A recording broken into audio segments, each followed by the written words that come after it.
So, Evernorth is the Junkies. Mm-hmm. And it's not a distillery, but they're like a blendery. Yep. So they blends product. Mm-hmm. Where do they blend it from? Do we know? Yeah, it says it all right here on the label. Perfect. Mostly Sagamore. Distilled by Sagamore, distilled by MGP. Got 6 and 8 year MGP, 4 and 6 year Sagamore. And this one's the bourbon whiskey. So you got the Night Stalker 2, and then I was able to get the Night Stalker 3, which you have one on the way, but it hasn't made it to you yet? No, not yet. So I'm guessing that there's going to be totally different stuff in mine compared to what you've got in yours. Yeah, I could see that. 6 and 8 year MGP.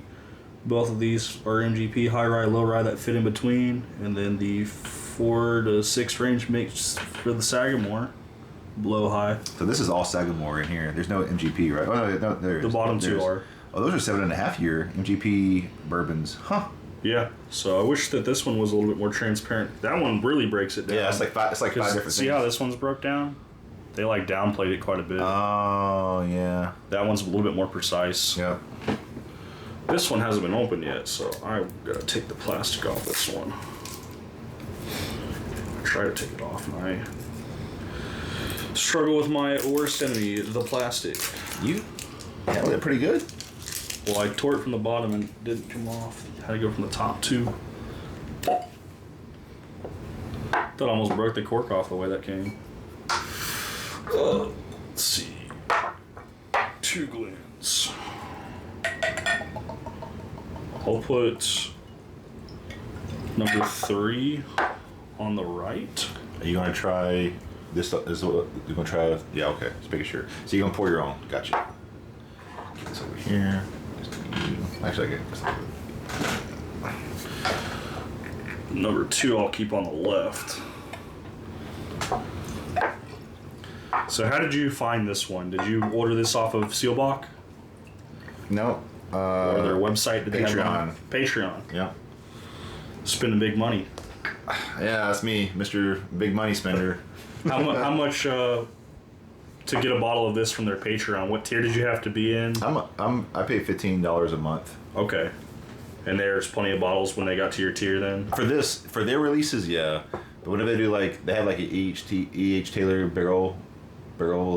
E.H. Taylor single barrel pick. I could see that selling out. And it's a Buffalo Trace Taylor bottle. I think like maybe 5 to 10 people got it in the $15 tier. It was like instantly gone. Yeah, I believe that.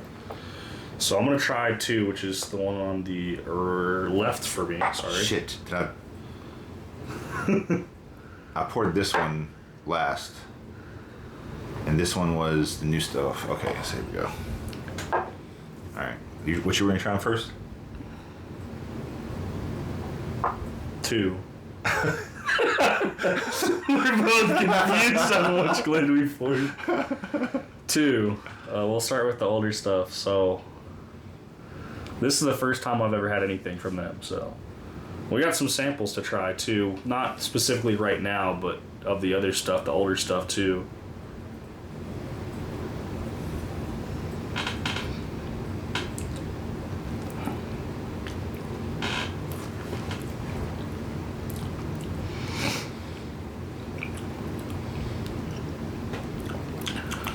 Got some sweet notes to it. I'm glad that we did this first and not the cowboy bourbon. You mean you didn't want to start with 140.2 proof whiskey? That would have killed me.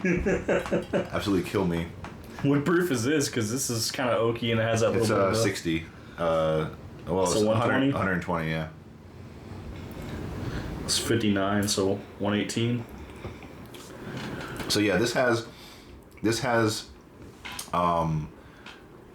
some char and bite in the mid palate. Really lets you know that, like you said, it's got oak in there. I get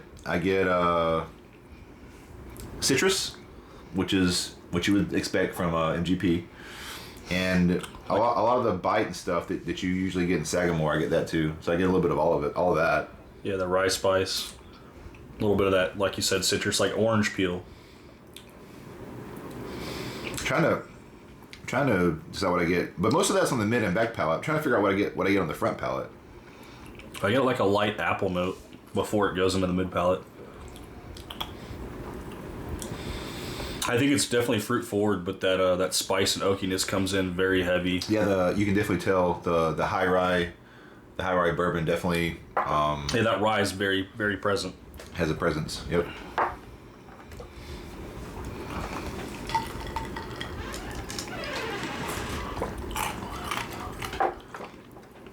But that was Night Stalker 2. And here's your fresh crack. Night Stalker 3 fresh crack. This was from Mr. Joe. The cat came to join the whiskey tasting. I don't get as much rye spice on the nose. Yeah, I just wish it had more of a breakdown on it, because it doesn't say anything about rye on here at all, so maybe there's no rye. But it says distilled by Sagamore, so I'd have a hard press to guess that there's no rye in it at all. There's got to be some. Yeah, there's got to be some. So when I see MGP high rye, I think 36% rye bourbon. Yeah, but see, this one doesn't say anything about that. Yep. Not a mention at all. Huh. Interesting. Colors are very similar. Colors are almost identical, actually.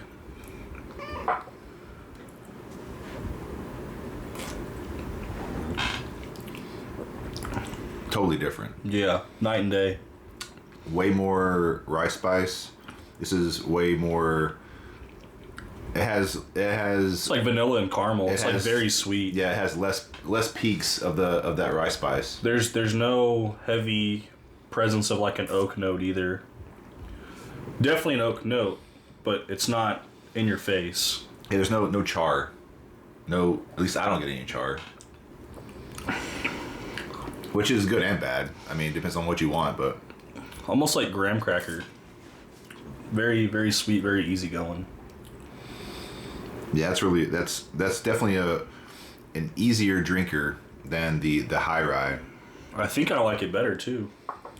I like them both a lot. I'm not sure which I like better. I'm going back to 2.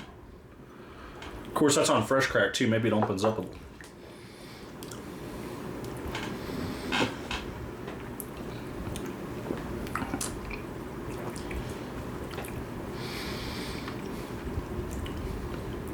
It's got like a spicy taste to it on 2.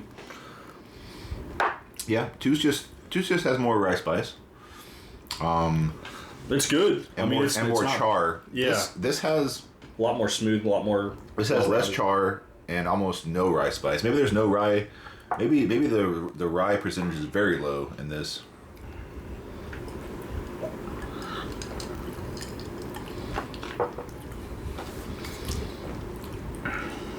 It's really good. Yeah, I don't see anything on here about rye. I think I would pick different one depending on what I felt like for the day. They're both really good. I like them both a lot. And again, yours might change some since yours was a fresh crack. I like that though. That's good. Yep, they do good stuff.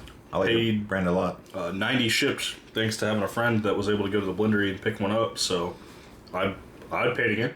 I love their bottle too. Their bottle looks so cool. Yeah, the design, the pattern. You guys want to see that bottle? Like a stained glass style. Very cool. The only thing that'll make it cooler is if they actually did it where you could like see through it. That would be yeah. That would be, it's like stained glass. that would be tight. Cool. Man, now I'm gonna have to try their other stuff. They got good stuff. I got 3 other samples from them too, and you said you also brought the Spirit Walker, so we'll have to try that soon. Yep. Whenever, I mean, we got a lot to drink today, but whenever you feel frisky, we'll jump. Gotta make time. I think that Spirit Walker is probably my favorite Ambrana so far that I've tried. I haven't tried a whole lot of different Ambranas.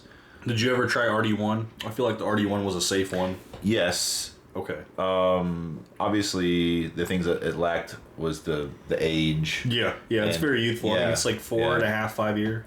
But that Ambrana, I'd have to look at what all was in it, but it doesn't taste young at all. They actually used Elijah Craig 18 barrels in the blend for that. That's awesome. Yep. I like Elijah Craig 18. It's one of the only Elijah Craigs I actually like. So, if we get a chance, we should try that probably. I think you'll probably enjoy that a lot. Riley didn't like it, and I don't blame him, but Riley doesn't really like Ambrana, so... Well, we're getting ready to go through the ringers with these, so... We'll see how the audio turns out on this one, and then I'll cut this one, and we'll move on to the next video.